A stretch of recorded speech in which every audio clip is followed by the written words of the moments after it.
जय हिंद दोस्तों, यूपीएससी हिंदी में आप सभी का बहुत बहुत स्वागत है। और जियोग्राफी के जो ध्रुव का आज 5वां लेक्चर है, उसमें हम लोग ज्वालामुखी से स्टार्ट करेंगे आज। तो हम लोग ने भूकंप भी कर लिया था और प्लेट टेक्टोनिक हम लोग ने डिटेल में देख लिया था। अब देखिए, बात करूं अगर ज्वालामुखी की, तो ज्वालामुखी क्या होता है? बेसिकली एक प्रकार का एक छिद्र होता है, वैसा छिद्र जहां से पृथ्वी के अंदर के जो भी पदार्थ हैं, मैग्मा, ठीक है, मैग्मा लावा के रूप में बाहर आता है। साथ में पायरोक्लास्ट, उसके साथ सल्फर डाइऑक्साइड, नाइट्रोजन ऑक्साइड जैसी गैसें, और भी 50 चीजें जो पृथ्वी के अंदर का पदार्थ है वो भी बाहर लेके आता है। ठीक है। तो ज्वालामुखी बेसिकली एक बात समझिएगा, ज्वालामुखी क्या है? बस एक प्रकार का छिद्र है, बस यही सिंपल सी बात है। ज्वालामुखी क्या है? छिद्र है जहां से चीजें बाहर आती हैं। अगर हम लोग बात करें कि कैसे ज्वालामुखी क्रिया होती है, या फिर अगर हम बात करें कि ज्वालामुखी कैसे बनती है, ठीक है, तो हम लोग ने दोस्तों, याद होगा आप लोग अगर अभी तक के सारे वीडियोस आप लोग देख रहे होंगे, तो याद होगा हम लोग ने प्लेट टेक्टोनिक डिटेल में पढ़ा था। और हम लोग ने प्लेट टेक्टोनिक पढ़ा था और वहां पे हम लोग ने देखा था कि मान लीजिए, ठीक है,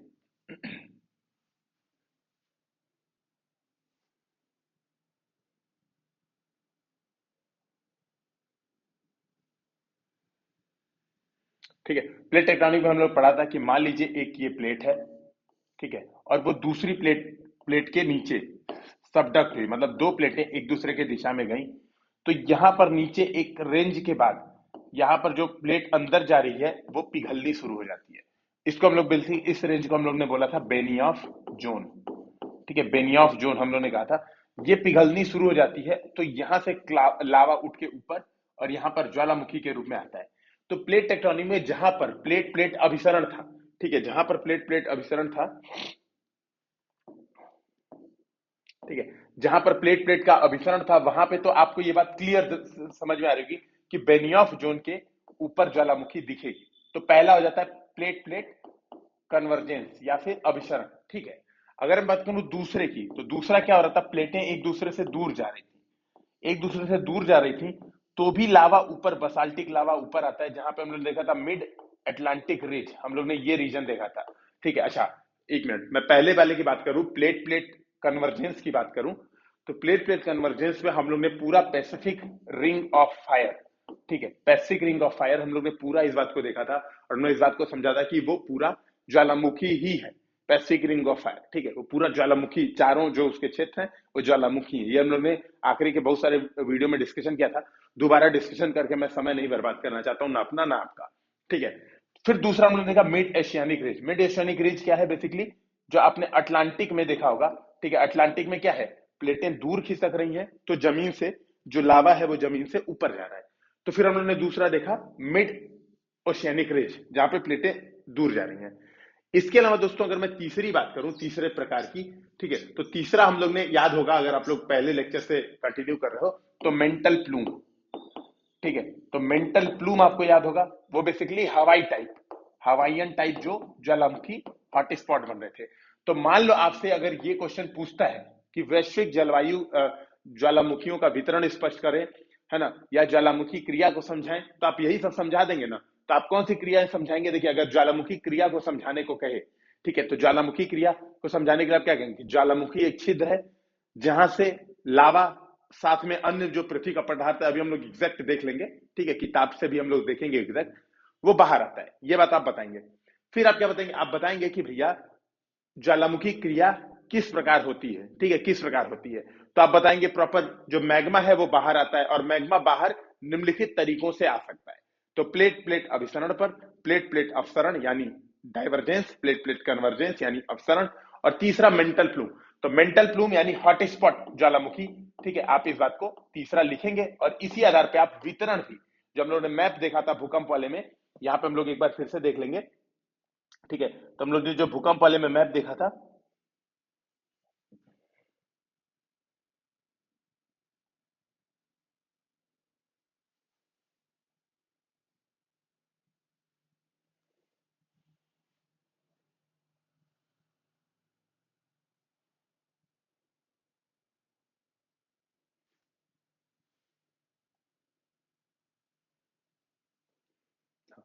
तो हम लोग ने जो उस वाले में वितरण देखा था, तो वहां पे हम लोग ने यही देखा था ना, एक तो पैसिफिक रिंग ऑफ फायर,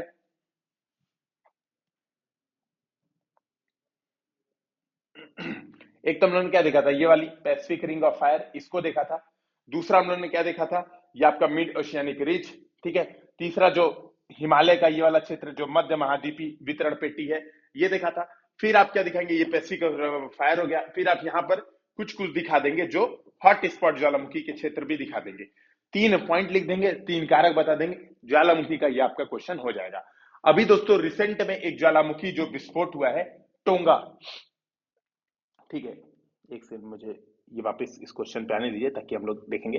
तो रिसेंट में दोस्तों एक ज्वालामुखी विस्फोट हुआ है टोंगा, और ये बहुत इंपॉर्टेंट हो जाता है। टोंगा जो है वो आपका पेरू के पास है, ठीक है, पेरू के पास है। अब यहां पर क्या हुआ, ये ज्वालामुखी समुद्र के अंदर था, ठीक है। टोंगा लोकेशन आप लोग देखेंगे, अगर मैं आप लोग को मैप में दिखाता हूं सीधे सीधे, ठीक है।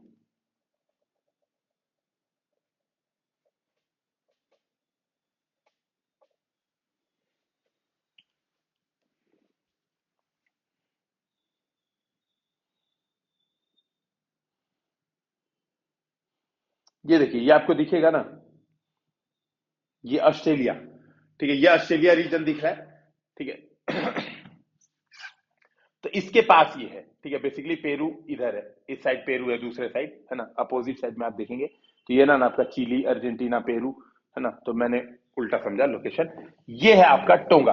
अब यहां पर क्या हुआ, यहां पर ज्वालामुखी विस्फोट हुआ है समंदर के अंदर, और माना जा रहा है पिछले कई दशकों में सबसे भयानक ज्वालामुखी है। इससे इतनी तेज सुनामी आई, ज्वालामुखी फटने से इतनी तेज सुनामी आई कि पेरू के तट पर 2-3 लोग 4 लोग बह गए, है ना। अब पूरा एरिया में एकदम साफ हो गया। तो ये जो ज्वालामुखी है, क्यों बहुत ज्यादा विस्फोटक रहा, क्यों बहुत ज्यादा फटा, तो आप एक चीज ये कॉन्सेप्ट समझिए कि ज्वालामुखी की विस्फोटकता कैसे बढ़ती, ठीक है। तो यहाँ पे कॉन्सेप्ट समझेंगे हम लोग, ज्वालामुखी जो होता है वो विस्फोटक कैसे हो जाता है। तो जब ज्वालामुखी, देखिए हीट है, अंदर की हीट है, एक नली बनी हुई है, नली से बाहर आ रही है, अभी हम लोग प्रॉपर देखेंगे लाइन से, नली से बाहर आ रही है।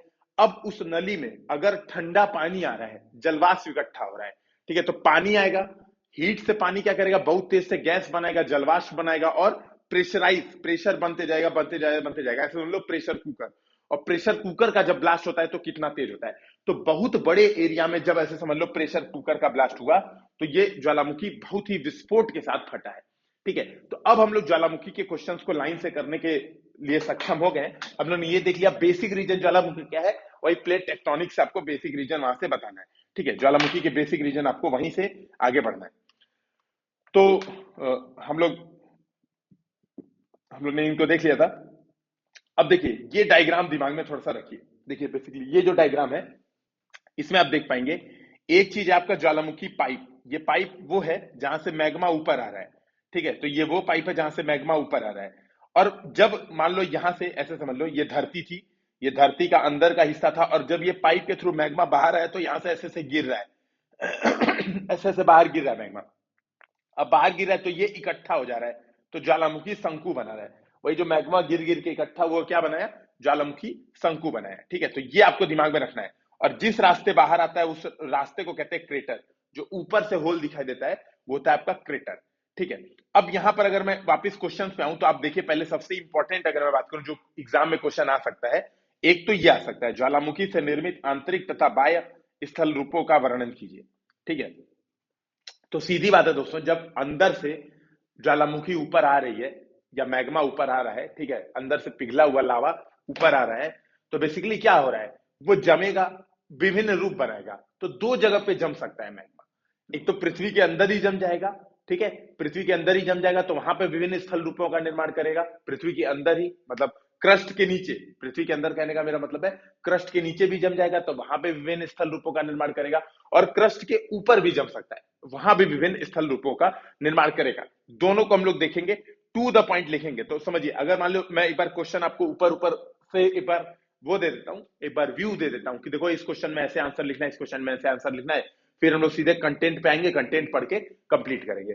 तो जैसे मान लो अब ये क्वेश्चन आता है, ठीक है, मान लो ये क्वेश्चन आता है कि ज्वालामुखी से क्या तात्पर्य है, ठीक है, ज्वालामुखी क्रिया को स्पष्ट कीजिए। मान लो ये क्वेश्चन आता है, तो आप क्या बताएंगे, सीधे ज्वालामुखी एक छिद्र है जहां से पृथ्वी के अंदर का लावा बाहर आता है। सिंपल सी बात है, एकदम टू द पॉइंट अपनी बात लीजिए। लावा के साथ 2-3 चीजें और जोड़ दीजिएगा तो इंट्रोडक्शन आपका कंप्लीट हो जाएगा, जैसे लावा, पायरोक्लास्ट, के जो क्षण है, मतलब प्लाइनोक्लास्ट के जो पत्थर है वो, इसके अलावा आपका सल्फर डाइऑक्साइड, बहुत सारी गैसें बाहर आती है।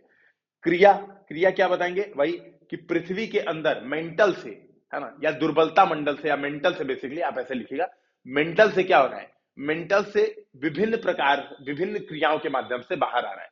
तो वही प्लेट टेक्टोनिक जो तीनों बताए वो तीनों आप यहाँ पर लिख देंगे तो आपका ये काम हो जाएगा। ठीक है, तो ये आप स्पष्ट कर देंगे इस माध्यम से।